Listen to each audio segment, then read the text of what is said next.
Hello and welcome to Who Wore It Better, where I review Raw and Smackdown back to back and try and figure out which show won for the week. Well, it is the dawn of a new era. The big story that broke late last week was that Paul Heyman and Eric Bischoff are the new executive directors of Raw and Smackdown, respectively. They'll only answer to Vince. They are tasked with running Raw and Smackdown and presumably to right the ship and to get those ratings up again. It's a very interesting development. I'm on the fence about the issue because, yeah, Bischoff and Heyman did great stuff for wrestling 20 years ago.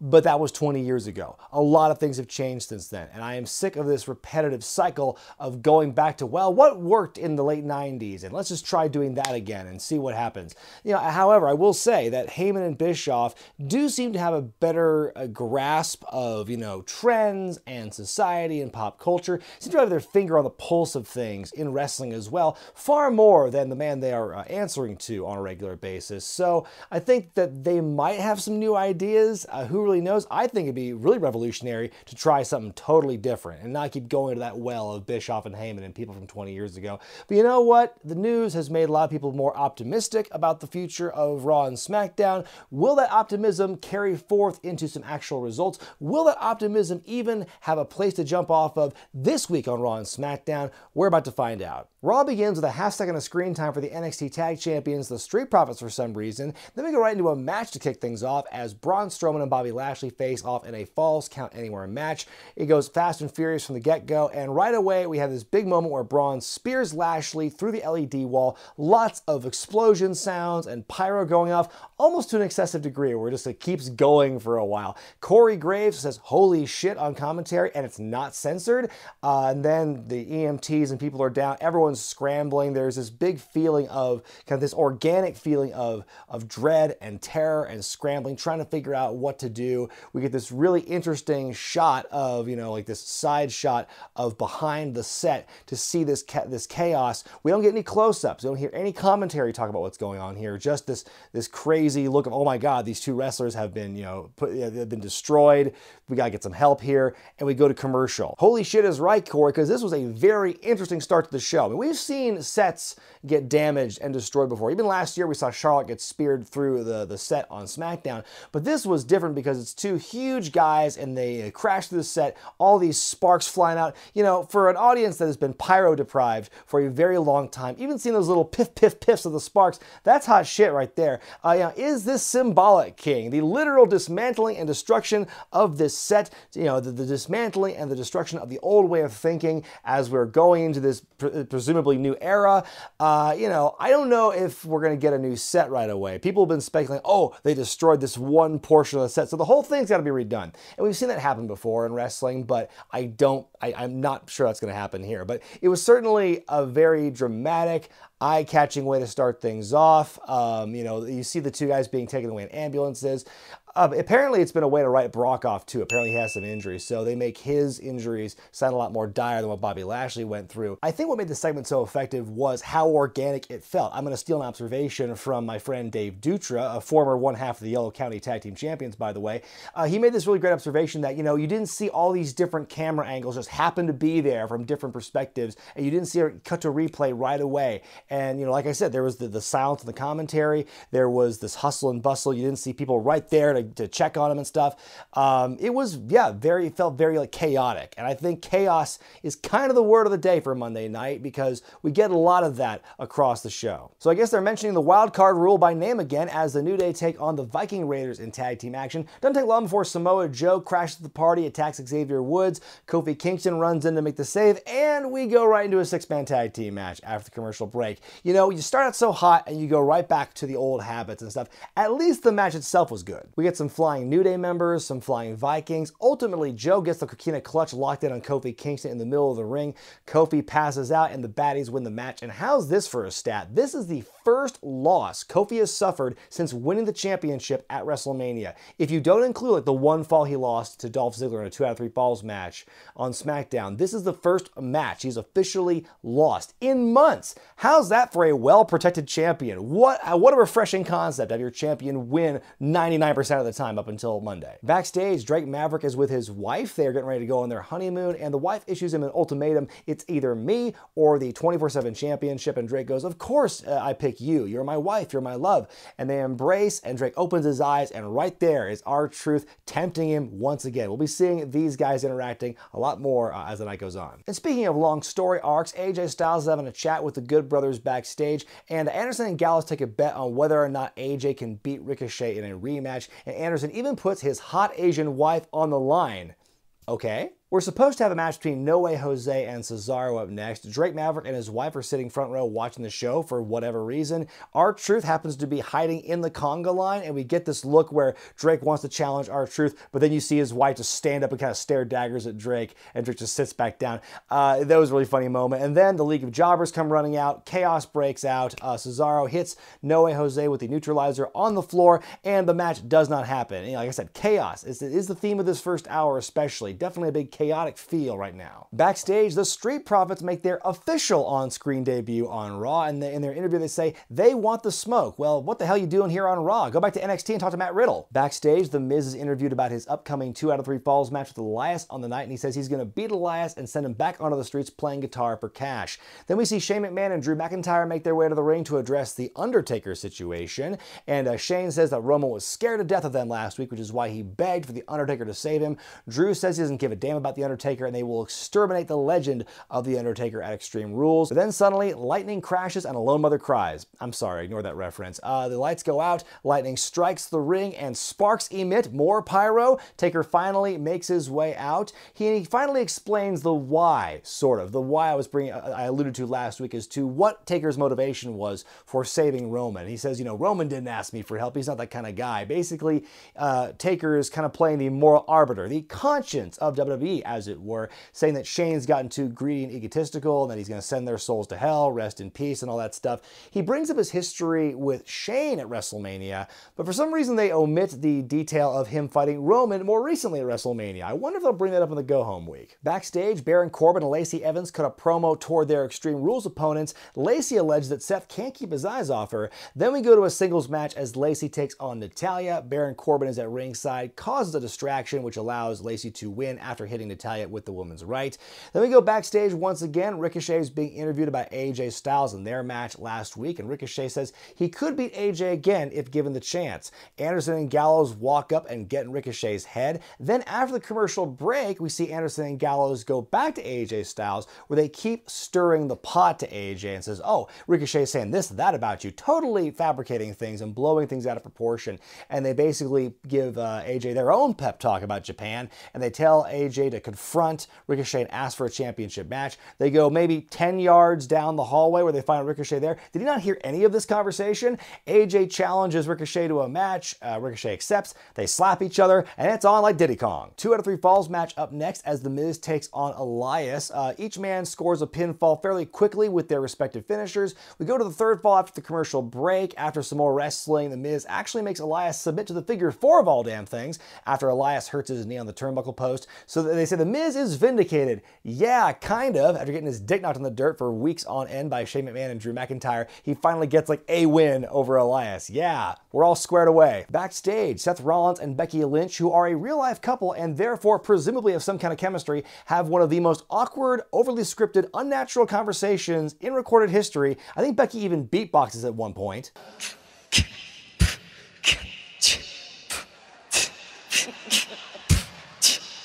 They talk about Extreme Rules and who shows up to interrupt but Maria and Mike Kanellis, of all people. Haven't seen them in forever on the main roster. And Maria says that she should have a title for being able to push an 8-pound baby out of her uterus. And they challenge Becky and Seth to a mixed tag team match. And her verbiage is me and my bitch, referring to her husband Mike, versus you and yours, referring to Becky and Seth. Huh, there we go. So that match is next as Seth and Becky take on the Kanellises, the Kanellises, the Kanelli. I don't know what they're calling them on 205 Live. Anyway, Mike gets beat up a lot by Seth, and then finally Seth forcefully makes Mike tag Maria in, and then Maria gets on the microphone, runs down her husband in front of God and everybody on the live mic. Becky finally is coming up to confront her, and Maria says, no, stop. I'm pregnant, which is a shoot, by the way. So she basically announces she's pregnant in front of, again, the national audience and everything. It's very kind of awkward, like, whoa, what do we do now? And so then finally Maria says, well, it couldn't have been Mike who's the father because he's not man enough to get me pregnant. They throw Mike into the ring. Becky puts the disarmer on Mike. He taps out and the match is over. Oh, but we're not done yet, because after the match, Maria continues to run down her husband, calls him a disappointment, and says, next time I'll get Becky Lynch to impregnate me. Wow, what just happened? The word burial has been thrown around a lot in response to this segment. The word cuckold has also been thrown around a lot as well, but that's a whole other thing. But yeah, this was, wow, I don't know what to make of this, because if this is a burial, it is the most expensive burial WWE's ever had, because apparently the Canelli had just negotiated 5-year, $500,000 contracts for each of them, and then after the contracts were signed, Maria broke the news that she was pregnant. Wow, what a hustle by Maria Kanellis, who, by the way, Paul Heyman has gone on the record to say she is one of the most underrated creative minds in the business today. So I don't know who taught her that hustle, but man, that's genius right there. So, but it's like, it makes me wonder if this is like, oh, they're being buried for that. Because if you wanted to bury someone, just don't put them on TV. Like, let them sit there in obscurity for 5 years. Let them pick up their money and then tell them to fuck off and go to AEW or whatever. It just seems like, maybe there's something more planned with that. The fact that the Canelli showed up the same week that Paul Heyman is taking control as executive director, that should be, based on what I know about Paul's feelings toward Maria, I think that is not just a coincidence. I thought maybe it's a loyalty test that Vince put Paul up to. It's like, hey pal, if you want to run this show, you gotta bury the fuck out of the people you like. Maybe that's where it was. That's just a theory. But yeah, what a bizarre segment that was. Just the fact that Mike and Maria showed up at all on television is impressive, and then to immediately just like strike them down, especially Mike. Maria, I think, is going to come out okay at the end of this thing, but Mike is, I think that's going to be hard to recover from, but I think he wasn't really in an elevated place at all, really, in the major hierarchy, if you don't include 205 Live, so really, how far does he have to fall? Because I think that 205 Live and the main roster are kind of separate entities. Is Mike going to stay on Raw and continue to be berated and bitched out by his wife every week, or is he going to go back to 205 Live and just kind of act as if nothing happened? Really curious what they're doing with the Canelli right now. But yeah, it was sure something. And speaking of the mad scientist, Paul Heyman himself shows up backstage to talk about Brock Lesnar when the Street Profits return and basically harass Paul until he just walks away. It was good to see the Street Profits on screen once again. I feel that when they bring people up on NXT lately, they showed us one segment with them and they're done for the week, but here they show them a couple of times, 2.5 times if you include that half second that they were there at the very top of the show. Also, the fact they're interacting with Heyman of all people, I thought was really interesting. Kind of gives them this weird incidental rub. It's time for a moment of bliss with special guest Nikki Cross. Alexa is one of the many people on the night who wish Braun and Bobby Lashley speedy recoveries as to what happened at the top of the show. Nikki and Alexa have a little love fest when Carmella interrupts, and Carmella is just one of the growing list of people who keep trying to talk Nikki out of being friends with Alexa Bliss. And Alexa interjects, calls her R-Truth sidekick. Carmella challenges her a match right then and there, and so they have the match, and the match is over. Carmella rolls Alexa up instantly and wins the match. It looks really good for Alexa going into her championship match in a week or so. And so then we go to commercial break, and then apropos of nothing, we've got Carmella fighting Nikki in a proper match now. Nikki wins the match with a swinging neck breaker, and then we get some more very obvious manipulation and faux support from Alexa Bliss after the match. Very big body language. After that, we go backstage, we see them walking. Interview lady asks Nikki Cross, well, how do you feel about the universe saying that you should be the one challenging Bayley for the SmackDown Women's Championship and not Alexa?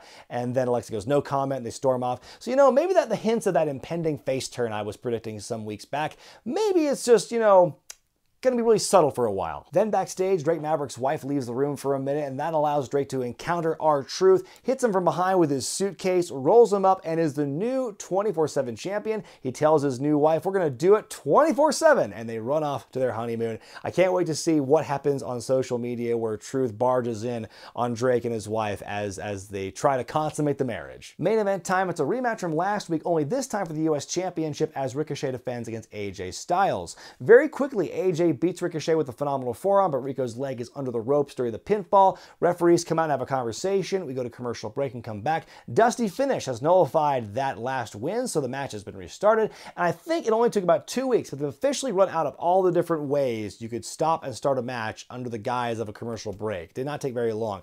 Anyway, once the match is restarted and goes on proper, more great athleticism from these guys. After a very flippy-floppy roll-up, Ricochet actually manages to beat AJ Styles in the ring like he said he would. Afterward, the Good Brothers approach the ring. We're about to get a handshake between AJ and Ricochet, but the Good Brothers show up on the apron. AJ says something to them. I can't quite make out what he says, but he decks Ricochet, and then the beatdown is on. The real AJ Styles has returned, folks. They just beat the hell out of Ricochet. Styles clash from the second rope onto him, and that's how this show ends. You know, it's nice to see Styles actually turning heel here. You know, I think he's needed this kind of change of pace for a long time. I said this months ago, near Survivor Series, when he was supposed to be, or TLC, I guess, when he was supposed to be the real AJ Styles against the new Daniel Bryan, and the real AJ Styles did really nothing of note. And that, to me, just fell flat on its ass. And so this, to me, is, I think, what it should have been, is finally he's like going back with his club friends, and he's actually turned heel, like visibly, actually showing heelish tendencies instead of just being a conflicted babyface. And so I think, yeah, it's, I think that this is a big change of pace. I think it's needed for AJ, and looking forward to seeing where this develops. SmackDown begins with the Kevin Owens show. More fun with his cards. Then he brings out his guests, Shane McMahon and Drew McIntyre. Shane reveals that the tag team match at Extreme Rules is going to be a no-holds-barred match. Kevin accuses Shane of being afraid of The Undertaker and calls out how he lost to Taker at WrestleMania back in Dallas.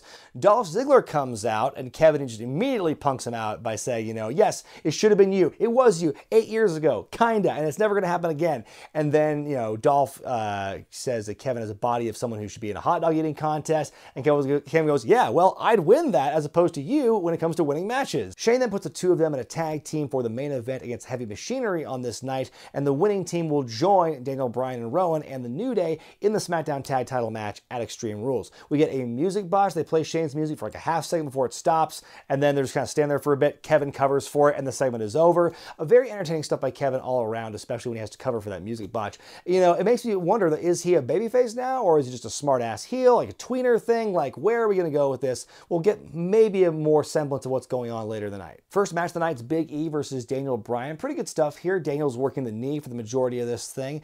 Ultimately, Rowan attacks Big E on the outside while the referee's distracted. That allows Daniel to hit the knee on Big E so he can win diddly D. Then we go to a backstage interview with R-Truth that's talking about the 24/7 championship, and he tells Hornswoggle he's coming for him at the honeymoon. He wants his baby back. It's time for our second talk show segment in just 1 hour, as a moment of bliss begins with special guest host Nikki Cross. Alexa has given her the reins on this night, and so she brings out her guest, Bayley. So for like the third time in like 4 editions of Moment of Bliss, Bayley has been the guest. So just repetition upon repetition here. We had Moment of Bliss 2 nights in 1 week, and Bayley's been, you know, the guest a bunch of times. Nikki wants to ask Bayley the hard questions and tries to defend her good friend Alexa.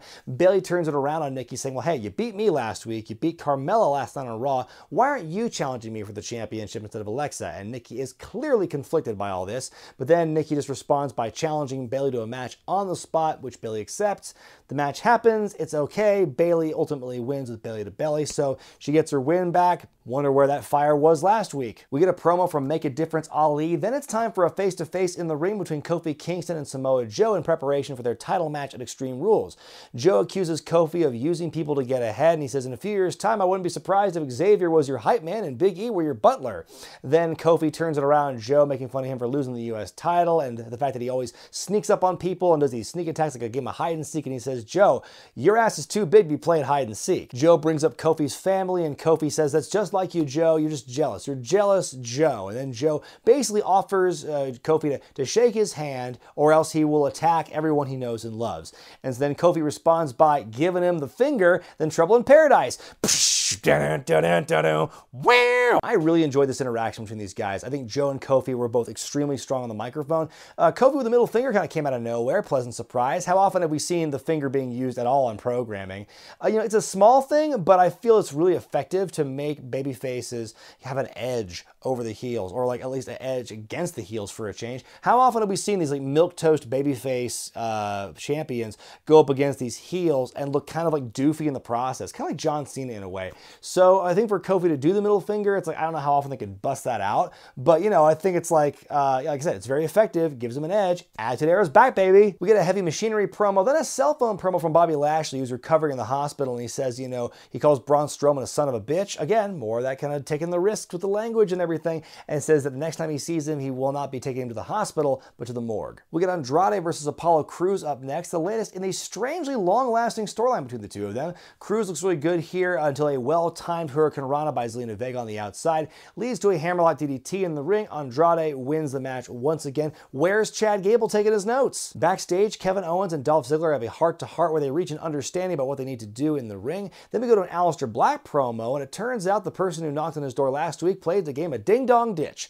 But Aleister lays out a challenge for his mystery door knocker at Extreme Rules, so we'll see who it could be. Up next, Ember Moon takes on Mandy Rose in a short and sweet match. She beats Mandy with the Eclipse, and they say, oh, well, Ember's gotten one over. She's even now with Mandy and Sonya, which no, she's not, because she lost to Sonya last week in another incredibly, criminally short matchup here. 2 weeks in a row that this storyline here that's been building for weeks at this point have these like sub 2-minute matches. Like so much for this, women's revolution, women's evolution, whatever. The women can barely get screen time compared to the men. And we're kind of seeing that now. At least the matches are like athletic and competitive as opposed to like just uncoordinated like they used to be. So there's that. We get a really weird backstage bit where Shelton Benjamin's being asked by somebody off screen, Shelton, who do you think's going to win the championship match at Extreme Rules? He just stands there for a moment, looks around, smiles to himself, and leaves.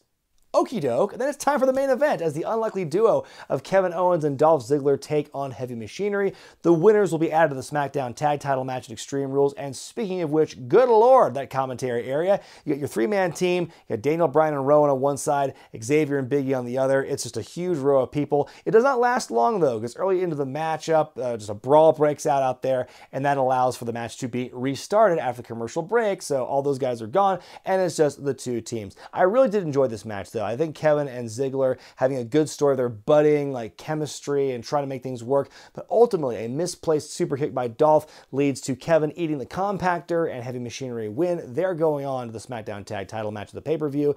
After the match, Kevin hits Ziggler with the stunner. He's talking big trash, and everyone says, this is why it's my show and everything. You hear a crew member off camera going like, turn to the hard camera. He does that one more time, fade to black. So Kevin does seem to be definitely more leaning toward babyface in this thing. I don't know where Sami went, where Sami Zayn went, but Kevin's on his own here, and he's kind of showing more of his babyface side against Ziggler, and this seems to be the feud going into presumably Extreme Rules.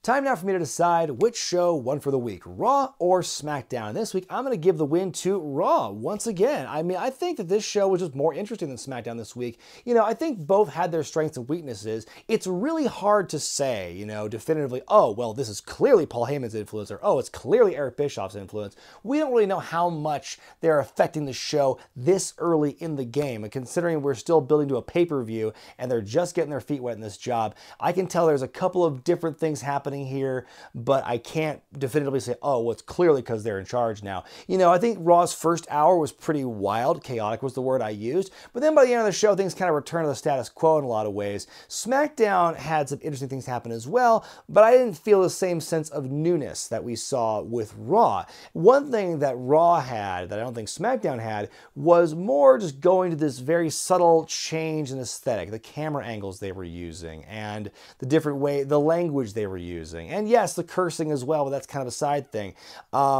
Just different aesthetic changes, the return of Pyro, subtle as it was still a sight to see. Didn't get that on SmackDown. But you can definitely tell risks are being taken across both shows, whether it be with the aesthetic or with the use of colorful language and gestures. I'm not sure how much of a shelf life that's going to have in the PG era, but it is certainly creating a lot of talk, and talk can lead to buzz, which can hopefully lead to more viewers on the product. I mean, a guy can dream, What will we see them do next? Can they carry this momentum, this positive momentum, or at least talked about momentum going into next week? Can the transition to commercials get any fucking smoother? Who knows for sure, but we're going to find out hopefully as early as next week. Let me know what you thought about Raw and SmackDown this week in the comments section below, and be sure to vote which show you thought was better by going to the iCard in the upper right-hand corner of your screen. I'm Brian Zane, and I'll see you next time.